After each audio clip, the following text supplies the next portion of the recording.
Merhaba arkadaşlar, hoş geldiniz. Bugün sizlerle birlikte bu güzel modeli çalışacağız. Birçok alanda kullanabilirsiniz. Siz dilediğiniz yerde, dilediğiniz iplikle, dilediğiniz tığ numarasıyla kullanabilirsiniz. Bu da çok güzel bir model. Fantazi örgüye de, modellere de uygun.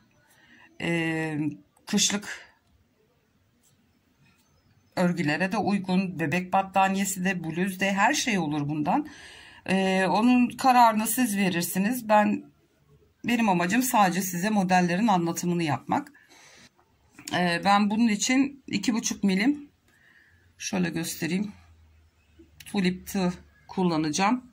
Siz modelinizi çalışacağınız projeye göre 17 zincir, ondan sonrasını 14 saya saya istediğiniz ebata gelene kadar yapacaksınız. En sonuncu modeli tekrar çalışırken yine 17 tane zincir çekeceksiniz.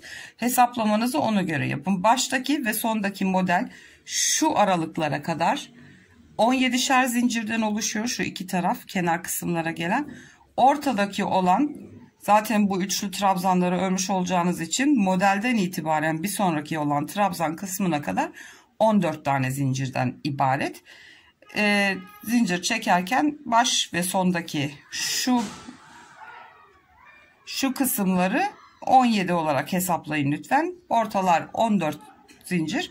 Şimdi ben yine böyle 4 model üstünde göstereceğim.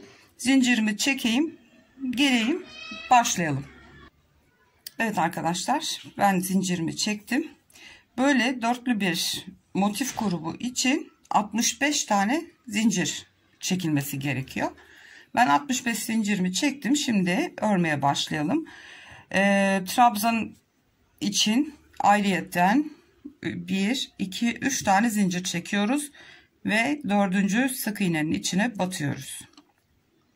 3 tane bıraktık. Trabzan için 4.'süne ikili trabzan örüyoruz. 3 tane trabzan olacak toplamda kenarda. Zincirle beraber 2 tane daha ördüm. 3 tane trabzanımı yaptım. Şimdi 2 tane zincir çekiyoruz. 1, 2 atlayıp 3.'süne sık iğne yapıyoruz.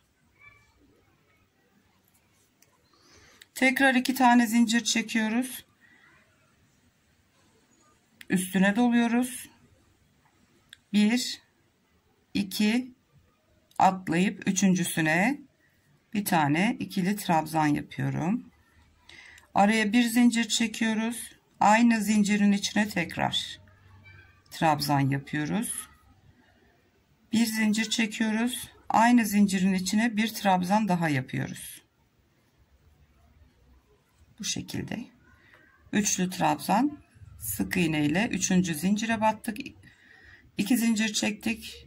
2 zincir atlayıp 3.'sünün içine aralarda birer zincir olacak şekilde 3 tane trabzan ördük. Tekrar 2 zincir çekiyoruz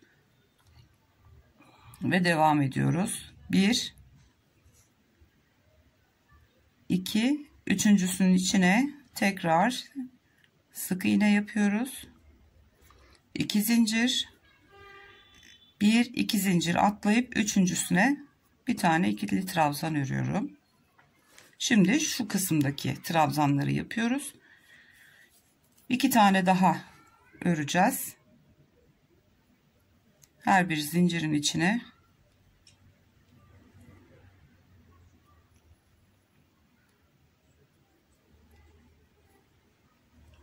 üç tane daha trabzan ördüm ve ilk modelimi oluşturacak yeri kurmuş olduk. Şimdi 2 zincir çekiyoruz. 1, 2 zincir atlayıp 3.'süne sık iğne yapıyorum. Tekrar 2 zincir, 1, 2 tane atlayıp 3.'sünün içine aralarda birer zincir çekerek 3 tane trabzan öreceğiz. 1, bu 2 ve 3. Bu fıstıklarımızı örmek için oluşturduğumuz yuvalar. 2 zincir çekiyoruz. 1 2 atlıyoruz. Üçüncüsüne sık iğne ile tutturuyoruz. Tekrar 2 zincir. 1 2 atlayıp üçüncüsüne aradaki 3 tane ikili trabzanımızı örüyoruz.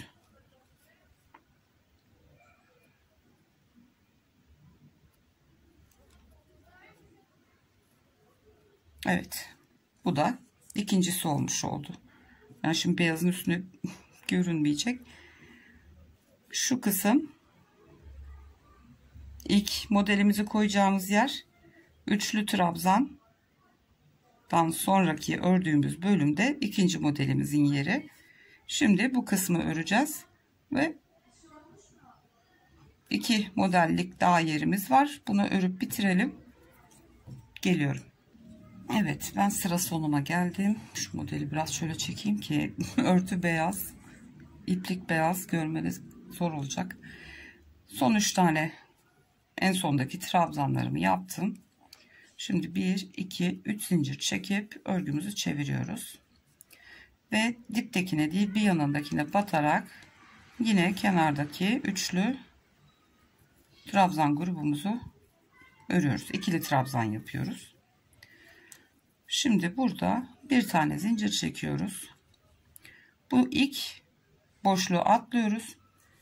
İkincisine dörtlü fıstık dolgusu yapacağız. 1 2 3 ve 4 topluyorum. Şu ilk ilmeği almıyorum. Bunların ikisini birlikte topluyorum. Araya bir zincir, pardon 3 zincir, bir sonraki boşluğa geçiyorum. Tekrar dörtlü fıstık yapıyorum. 3 4 doladıklarımı topluyorum, tığdakini bırakıyorum, bu ikisini birlikte kapatıyorum.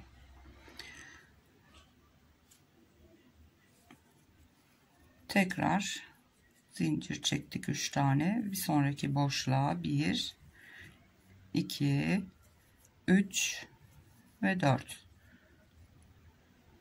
dolgumu yaptım. Sardıklarımı topladım, tığdaki 2 ilmeği sonradan kapattım. Tekrar 2 zincir, buradaki boşluğa tekrar fıstık yapıyoruz. Toplamda 4 fıstığımız olacak. Bunun boyu kısa oldu. Şöyle 2 3 ve 4 doladıklarımı topluyorum. Bu ikisini sonradan kapatıyorum. Bir tane zincir çekiyorum ve üçlü aradaki trabzanlarımı, ikili trabzanları örüyorum.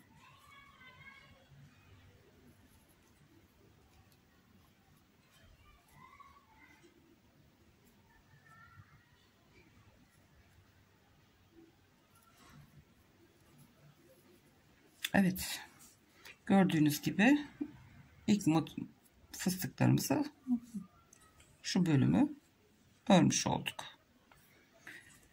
Şimdi tekrar 2 zincir, ilk boşluğu atlıyoruz. Şu ortada 3 tane trabzan yapmıştık ya, onun iki yanındaki boşlukları da kullanıyoruz. 4 dolgulu fıstığımı yapıyorum. 3 ve 4 kapatıyorum. 3 zincir çekiyorum. Trabzanların arasındaki boşluklara şimdi dörtlü fıstık yapıyoruz.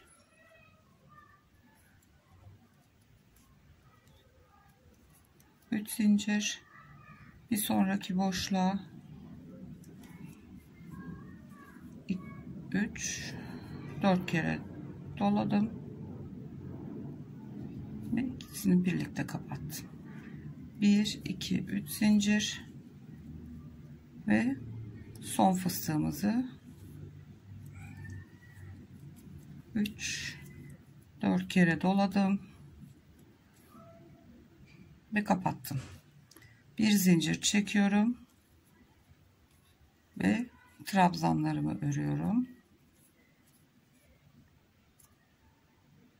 İkili trabzan yapıyoruz. Evet. Görüntü böyle. Sıra sonuna kadar bu şekilde örmeye devam edelim. Ben sıra sonuna kadar ördüm. 2 trabzan yaptım. Sonuncusunu çektiğimiz zincirin üçüncüsüne batıyorum. Ve bu sıramız da bitmiş oldu. 3 tane zincir çekiyoruz. Örgümüzü çeviriyoruz.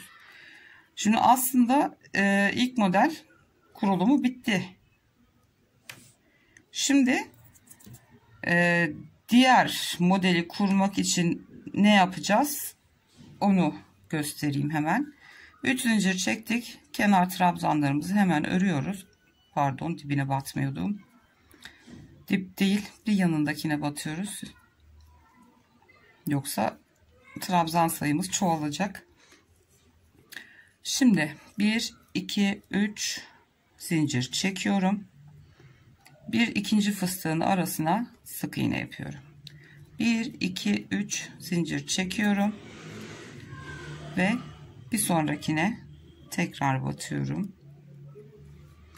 1 2 3 zincir çektim. Diğer fıstığın arasına sık iğne ile sabitledim. Yine 1 2 3 zincir çekip aradaki trabzanlarımı örüyorum. Bu sıra çabuk ilerleyeceği için videoyu kesmeden devam edeyim. 1 2 3 zincir çekiyoruz. İlk fıstığımızın boşluğuna batıyoruz. Tekrar 3 zincir, bir sonraki boşluğa. Tekrar 3 zincir, bir sonraki boşluğa. Tekrar 3 zincir ve trabzanlarımıza geldik. 3 tane trabzanımızı örüyoruz. 1 2 3 zincir, sık iğne ile 2 fıstığın arasına sabitledik.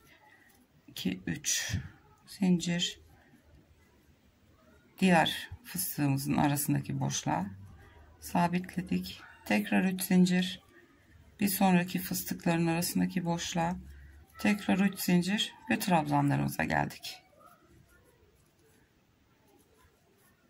Çok hızlı ilerliyor. Yani çok rahat bir şekilde sıra bitiveriyor. İlk boşluğa 3 zincirle battım. 3 zincir, bir sonraki boşluğa sık iğne.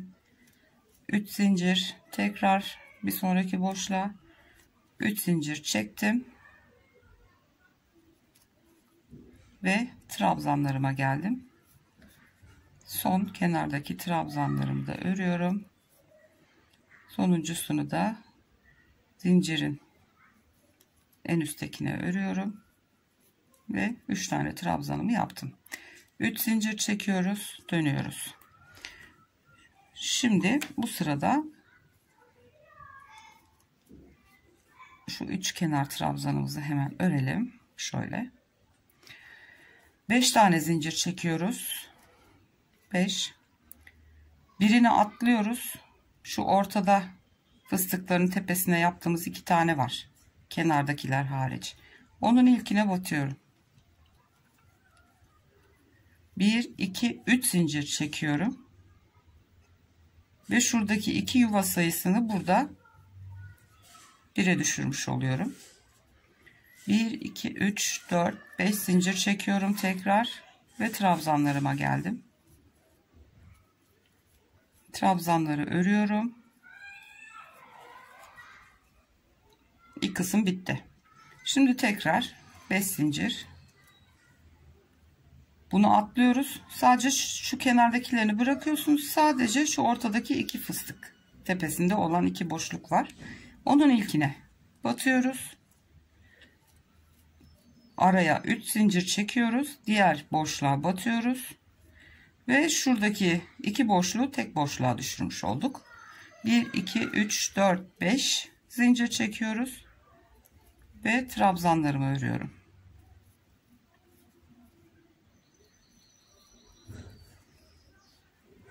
Bir, iki, üç, dört, 5 zincir.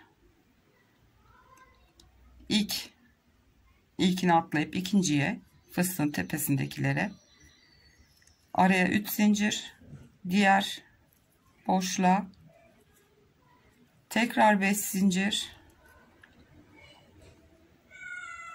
trabzanlara geçiyoruz.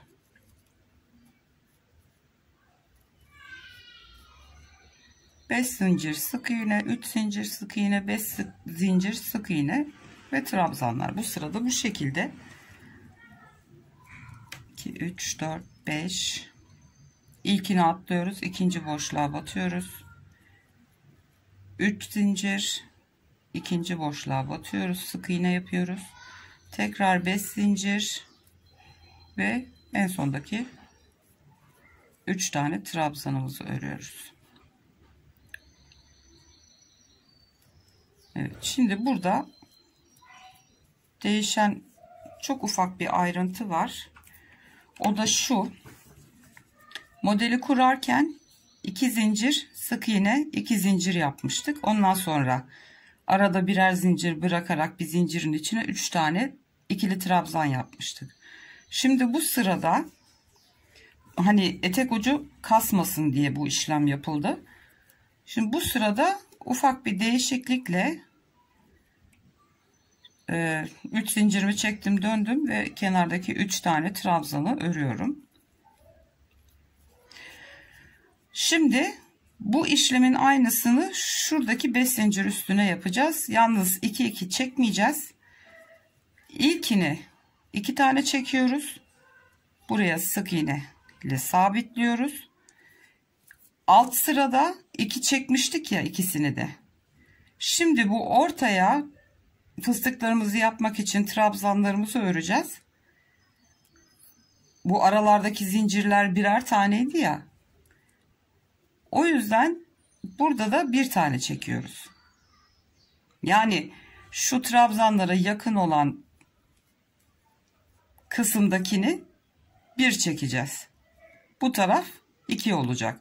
Altta 2 2 çekmiştik şunları. Burada trabzana yakın olanı 2 çekeceğiz. Ortadaki fıstıkları yapacağımız 3 tane birer zincir aralarda çekerek öreceğimiz trabzan grubuna yakın olanı da bir tane çekeceğiz. Şimdi bir zincir çektim. Trabzanımı yaptım. Boşla. Bir zincir çekiyorum. İkinci trabzanımı örüyorum. Bir zincir çekiyorum. Üçüncü trabzanımı örüyorum. Şimdi bir zincir çekiyorum gene. Buradaki bu 5 zincirli bölüme sık iğne ile sabitliyorum. 2 zincir çekiyorum. Trabzanı öreceğiz çünkü. Trabzana yakın olan taraftaki 2 zincir olacak. Ve 3 tane trabzanımı örüyorum.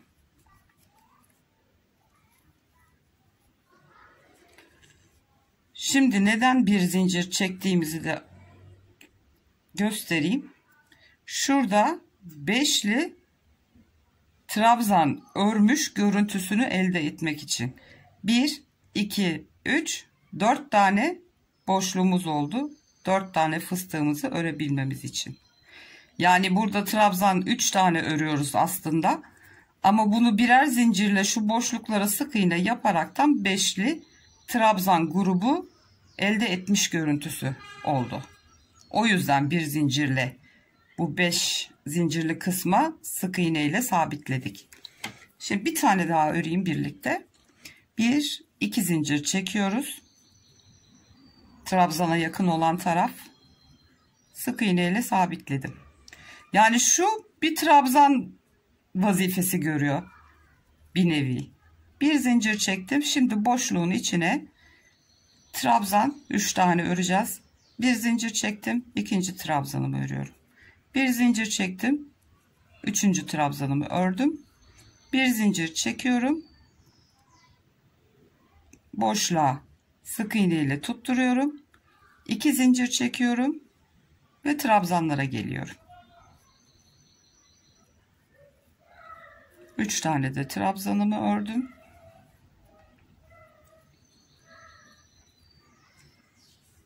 Evet, umarım anlaşılır olmuştur. Yani şurada sadece etek ucundaki kasmasını önlemek içindi 2'şer tane zincir. Burada gördüğünüz gibi sanki 5 tane trabzan örmüşüz gibi bir görüntü oluştu. Sırayı sonuna kadar bu şekilde örelim. Geliyorum. Ben sıramı bitirdim. 3 tane zincir çekerek dönüyoruz tekrar. Şimdi fıstıklarımızı yapacağız. Önce kenardaki trabzanlarımızı örüyoruz. Bir tane zincir çekiyoruz ve şu ilk boşluğa şunu atlıyoruz. Bir zincir çekerek oluşturduğumuz boşlukların ilkine 1 2 3 ve 4 doladıklarımı topluyorum. Tığdaki ilmeği almıyorum. İkisini birlikte kapatıyorum. 1 2 3 zincir çekiyoruz. Tığıma doladım. Bir sonraki trabzanın arasına 1 2 3 ve 4 doladıklarımı topluyorum. İkisini birlikte kapatıyorum. 1 2 3 zincir, bir sonraki boşluğa 1 2 3 4 doladıklarımı topladım. İkisini birlikte kapattım. 1 2 3 zincir, bir sonraki boşluğumuza 1 2 3 ve 4 kere doladım. Doladıklarımı topladım. Bu ikisini birlikte kapattım. Bir zincir çekiyorum ve trabzanlarımı örüyorum. 3 tane ve görmüş olduğunuz gibi ikinci modelimiz de bitti.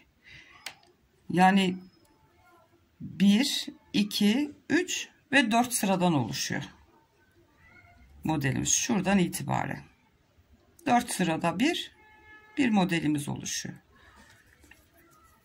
Bir tane daha örelim birlikte. Bir zincir çekiyoruz. Üstüne doluyorum. Şu sık iğneden sonraki ilk boşluğa 2 3 4 kere doluyorum. Fıstığımı yapıyorum. Araya 3 zincir, bir sonraki boşluğa tekrar 4 kere doluyorum.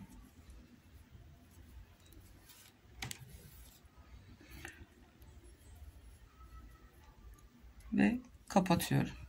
1 2 3 zincir, bir sonraki boşluğa 1 2 3 ve 4 kapattım. 1 2 3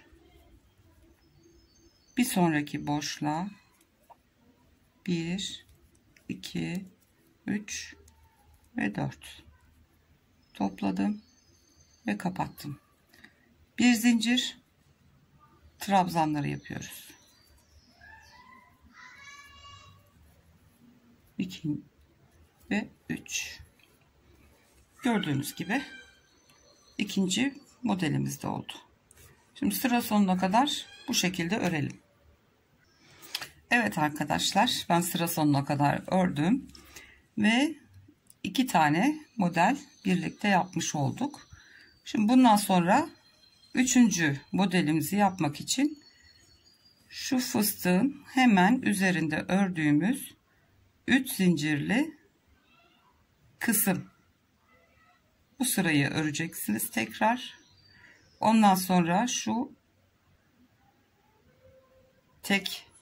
iki yuvayı teke indirdiğimiz 5 zincir, 3 zincir, 5 zincir ve üçlü trabzanları ördüğünüz sıra, ondan sonra ayakları yaptığımız sıra ve fıstıklı sıra, toplamda 4 sıranın tekrarından meydana geliyor model. Şahane durdu yalnız bebe yünüyle de güzel battaniye olur. İçini de astarlayıp angora, ince angora iplerle çok güzel yelek olur. Evet, modeller benden, örmesi sizden hanımlar. Evet, kanalıma abone değilseniz ücretsiz olarak abone olabilirsiniz. Yanındaki zili de aktif hale getirip tümünü işaretlerseniz kanalıma yükleyeceğim her videodan anında haberdar olabilirsiniz. Bugünlük de model çalışmamız bu kadardı. Bir sonraki videoda görüşmek üzere. Şimdilik hoşça kalın.